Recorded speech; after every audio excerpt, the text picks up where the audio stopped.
for questions. And of course, these conversations move on Slack, right? So I'm going to start now with my presentation. So first of all, thank you for those who signed to this presentation. I'd like to say thanks for those who want to understand a bit of the perspective in Brazil now. My name is Addobbati. I'm speaking on behalf of Social Good Brasil, an NGO that leads the national chapter of Data for Good movement since 2017. And as you can see in my bio, I am a great fan of technology, data, feminism, diversity, and these are core thematics in my work life and professional life as well. So therefore, it's a pleasure to speak how technology can help minorities that are invisible. Here I'm bringing some of the impact that Social Good Brazil has been fostering in the country, in Brazil, since 2012. So far, we have impacted 8 million people directly and indirectly. Most of our programs concern how how it's possible to foster the knowledge about technology, within social investors and also the final beneficiaries.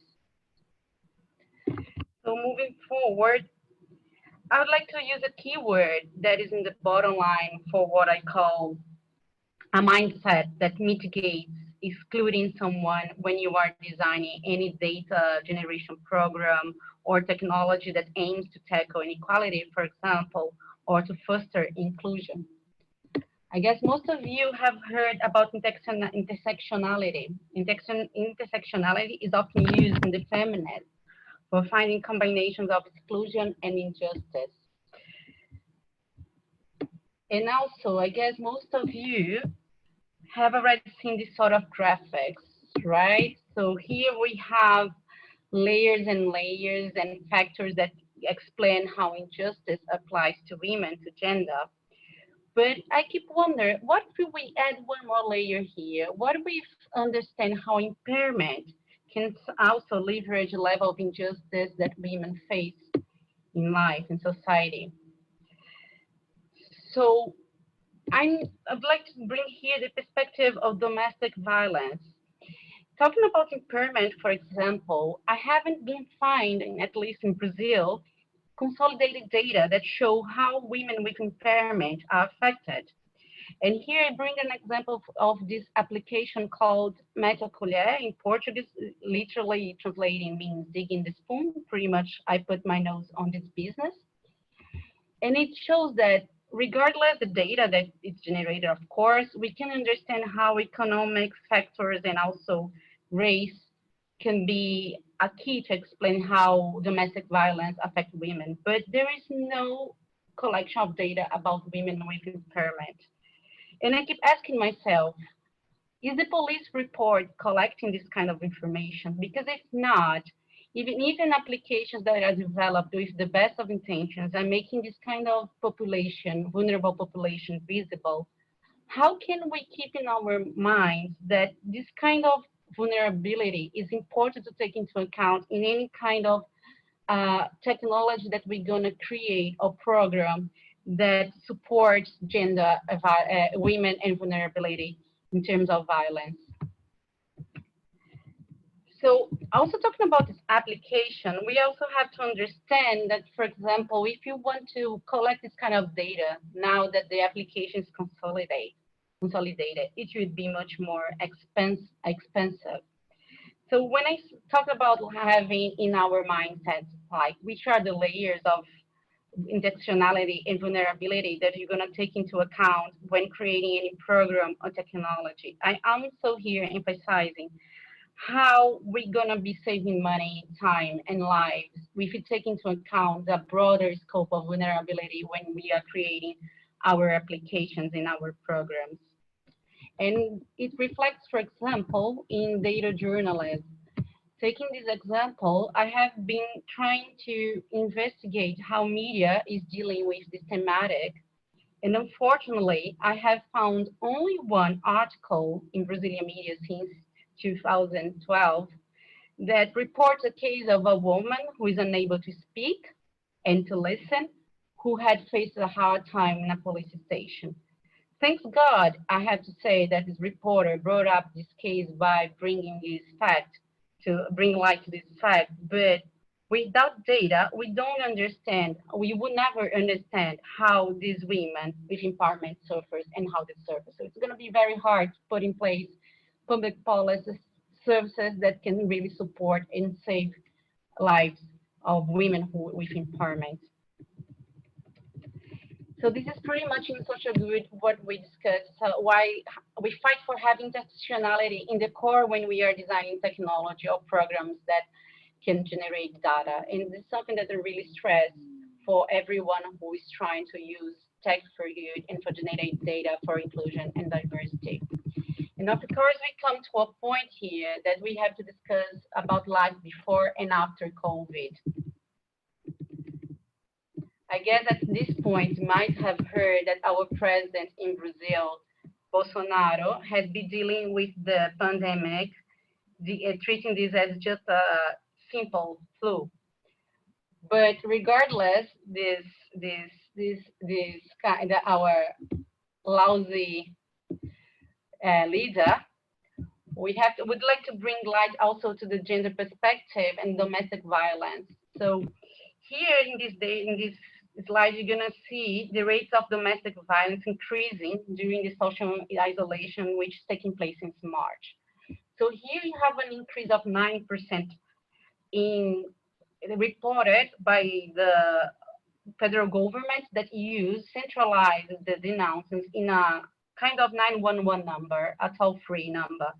But when you look to the state of Rio de Janeiro, where women can file the report online, it reported an increase of 50%. And for those who are newbies in this discussion, we have to acknowledge that domestic violence is typically underreported. Therefore, the situation seems to be much worse. But then what I want to stress out is how the different technology used here can also present a discrepant data. And therefore, empathy for the situation of the vulnerable ones are very important when you want to put in place some dispositive, some device that can generate data and influence some kind of public policy.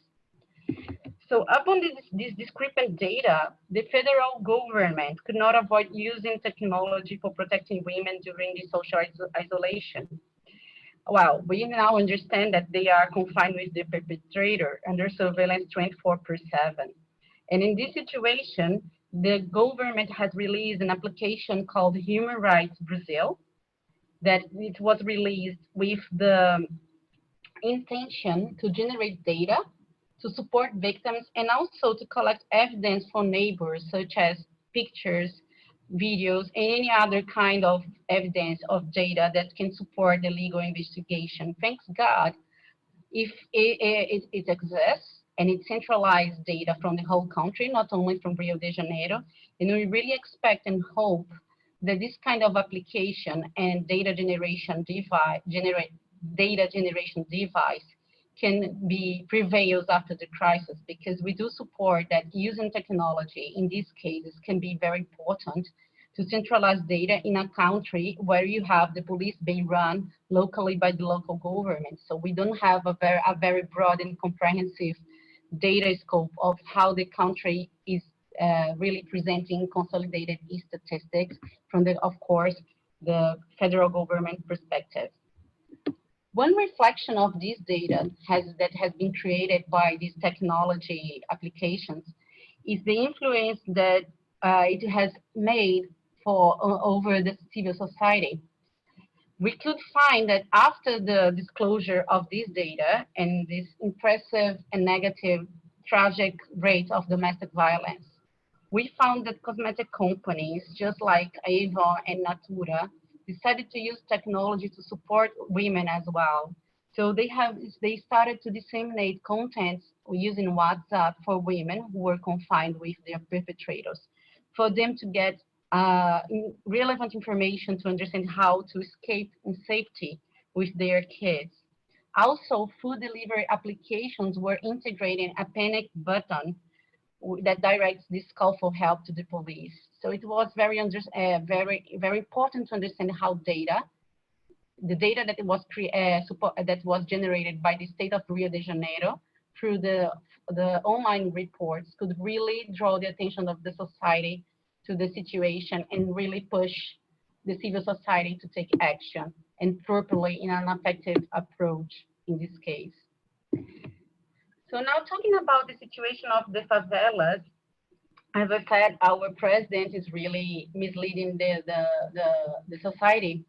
You know, the data that has been generating about Brazil, reporting the case of COVID and deaths, also in a local granularity. State by state, each state is releasing their own report. So in this case, when you don't have consolidated data that can drive the country in an institutional perspective, data can also be is more relevant than ever. So what the activist has been doing is putting a project called Data Favela that has been collecting data in the favela, in these slums, to report what is the real situation of these vulnerable people, which has the peculiar ways of housing, of working, and definitely you cannot compare their situation to the ones who live in the most privileged areas. By the way, Brazil is one of the most unequal countries in the world. So of course, the situation will vary from neighborhood to neighborhood. And looking to the favela itself is very important when you have this environment that's really hostile to any kind of health condition. In this case, what they have also been put in place is really a new narrative, database narrative to mobilize NGOs, organizations, the civil society to really take a look into the reality of the favela. Most of those who work in organizations, for example, have never been to a favela before. How can they imagine which is the best way, the proper way to make donations reach these people, in which is the best type of aid? So in this case, this kind of data put together so timely and really into this granularity, looking to the perspective of the favela, we're really influencing the civil society to push the government to understand if lockdown is effective or not, and which kind of aid is necessary. And for the civil society itself, organize donations of food and resources to support those during the social isolation in this quarantine in Brazil. On our side, at Social Good Brasil, we decided to look into the workers and the economy in the favelas. We want to support the social investors and other banks that are providing credit for those for those who work and have their small ventures in the favelas. Actually, by the way, if you look at the favelas economic life, we understand that these small business owners are those who make the money to circulate in the favela, are the ones who create the most, a great number of jobs for those who live in the favelas, who don't even have transportation sometimes to move to another neighborhood to get another job. So in this case, seeing that banks are providing lines of credit for them and other NGOs also are supporting them with some kind of finance resources, we decided to create a bank, a data bank that will consolidate the profile of these businesses that are being supported, because we want to understand if this is really effective or it's just one more way to draw these small entrepreneurs into debt. And also, we want to understand if these businesses are indeed surviving to the crisis, or if we want to provide them resources to replicate the business or skills for them to create a new business that have more chance to survive after the crisis. Because after all, regardless the social isolation and all the crisis we have now, we're gonna have to rebuild the economy. And of course, this kind of the vulnerable ones are gonna have to have a special approach for them because they lack of resources if compared to any other Brazilian citizen anyway. And also I want to provoke here, are these business, small business, so relevant for the economic life in favela? These businesses that are receiving this kind of financial support, how many of them are being run, for example, by single mothers who are even more vulnerable? So we want to create this data bank, consolidate this kind of social investment, and understand how, in fact, they are being a factor of success in this crisis, or a backlash in terms of having them drawing these small entrepreneurs into debt, into serious problems. One last thing that I'd like to bring here is this testimonial from DJ Bola. DJ Bola is a social entrepreneur in one of the largest favelas slums in Brazil.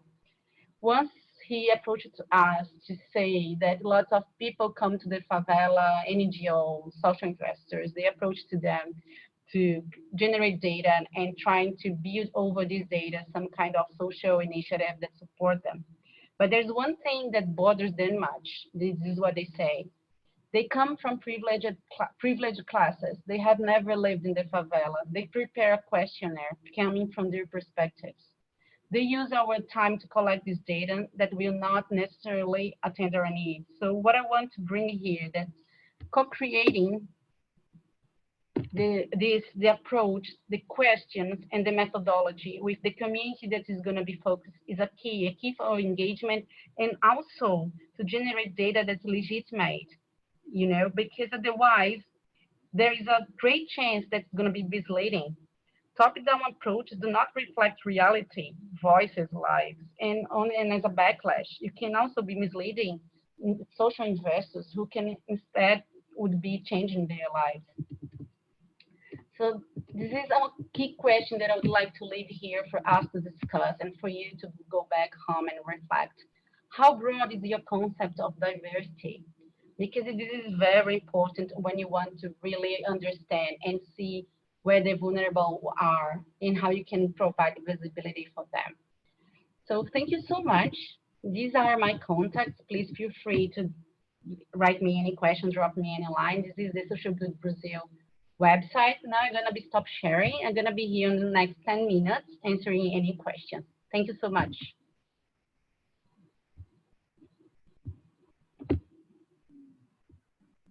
Hello, I'm here, and sorry for my English. I'm not a native speaker, so I wish everyone could understand well what I have been speaking. So here I have one question for Nathan. Excited about the presentation. Are the slides available online for download for us to follow along? Yes, it would be my pleasure. I can contact Brittany and also see how we can make them available for you to download. And also, of course, feel free to drop me a line if you need any kind of extra information. Thank you. Thank you, Pamela. Thank you, Nathan. Thank you. So, guys, if you don't have any other questions, okay, the slides. Can you talk a bit about building trust for co-creation, Laurie? Good question. So what we have been trying to do in Brazil is trying to implement some kind of governance. First of all, when you want to go to these vulnerable areas, we have to keep in mind how skeptical they are concerning what kind of support you're going to provide to them. Most of them report that some organizations, or even sometimes the public organizations, the public government, approach to them with not very legitimate and genuine intentions behind. So they approach to these communities, they make any kind of questions, use their time, as DJ Bola says, and sometimes this data does not even reflect the reality, or the initiative that's put in place reflects only the perspective and the intentions of the social investor. It's not there is no dialogue between what is the intention of the social investor and what's the need of the favela. So what we try to foster is an initial governance to put face to face the ones who are going to be benefited, or the leaders of the communities, with the ones who are trying to make any kind of intervention in the favelas. We call this citizen generation data program. So before any initiative that they're trying to put in place, any questionnaire you apply, any methodology, first of all, it's very important to have these two stakeholders face to face in a very frank dialogue. Things to be put in place, and also try to co-create with them the most appropriate methodology. Because sometimes what I see, for example, in this case of the questionnaires, they sometimes use even Google Forms.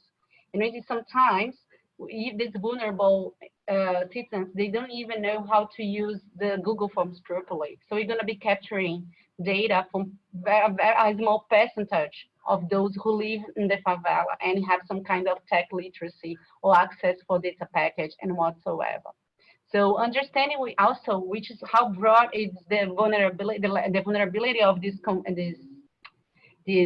community, it's very important, and it always starts with with this kind of approach in the kickoff of the project, face to face, listen to the ones who's going to be benefited, and discuss with them which is the best approach and how vulnerable is your community in this broad scope. Hope I have answered your question. If not, I'll be happy to answer any questions by email. Thank you. Thanks for the section. That's super interesting.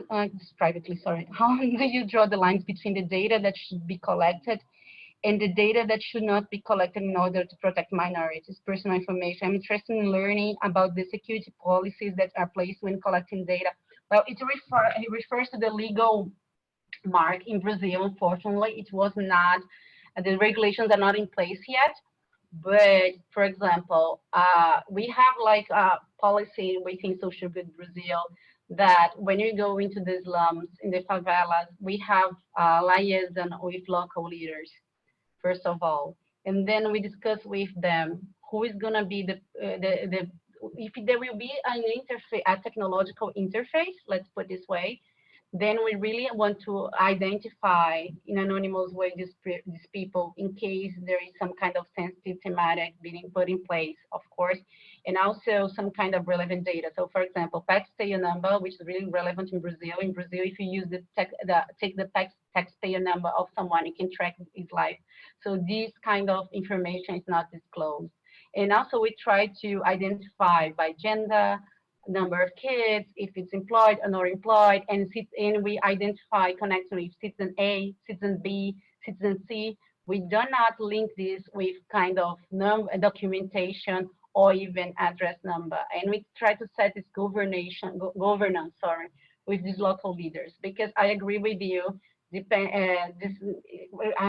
Also talking about the COVID crisis now, there is this whole approach of using technology to try to really generate data and understand how the government can put in place effective policies, but nobody's taking care of the privacy of the citizens. And when you're talking about the favelas, and of course we have people in trouble with the police, people who are being persecuted, this is very relevant. So we really suggest for you to use this kind of anonymization technique to refer to citizen A, citizen B, citizen C.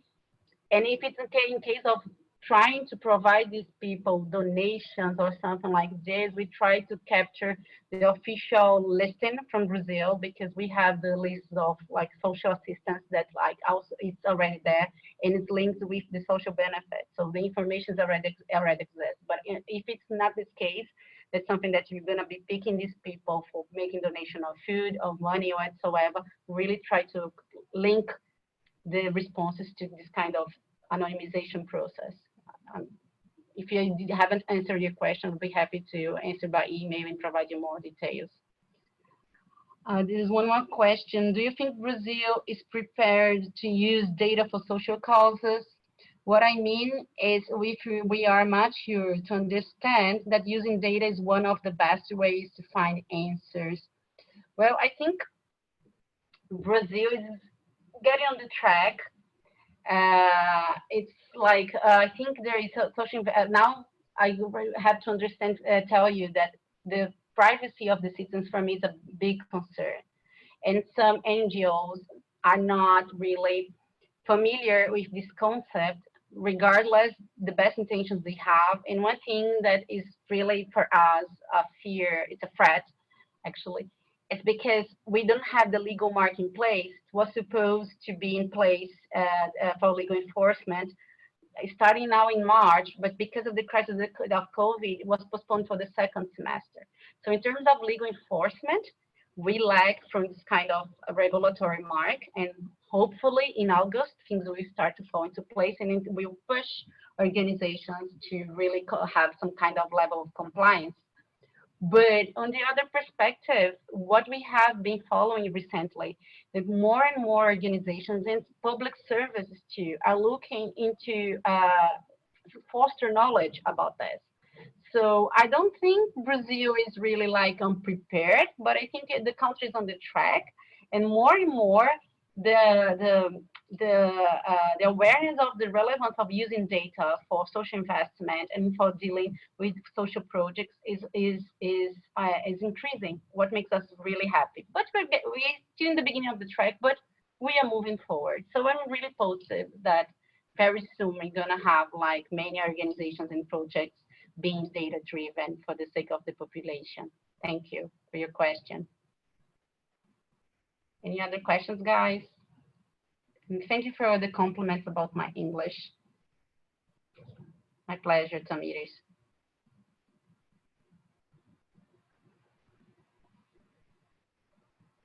So someone is asking me to put my details. I will be sharing my details again.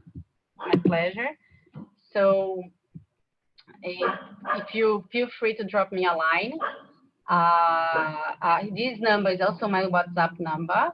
I know this is not very, how can I say, I'm not protecting my data, my private data properly, but I do use this number for my working life. So feel free to drop my line if you use WhatsApp.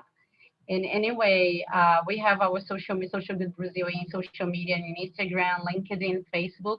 I'll be more than happy to listen to you, to see what questions you have. If you want to understand more about Brazil and our programs, I'll be really happy. And if you don't have any other questions, now I'm gonna be closing this section, and this conversation will move forward in Slack. So feel free to drop me a line within the next hours and drop me a line. That's it. Hope you have taken note of my personal details. That's it. Okay.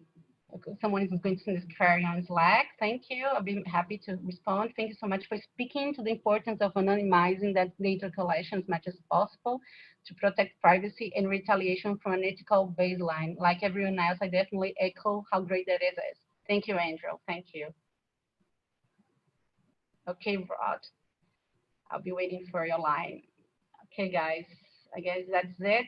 So I hope you have a lovely convention, digital convention, and talk to you soon, guys. Stay safe. Bye-bye.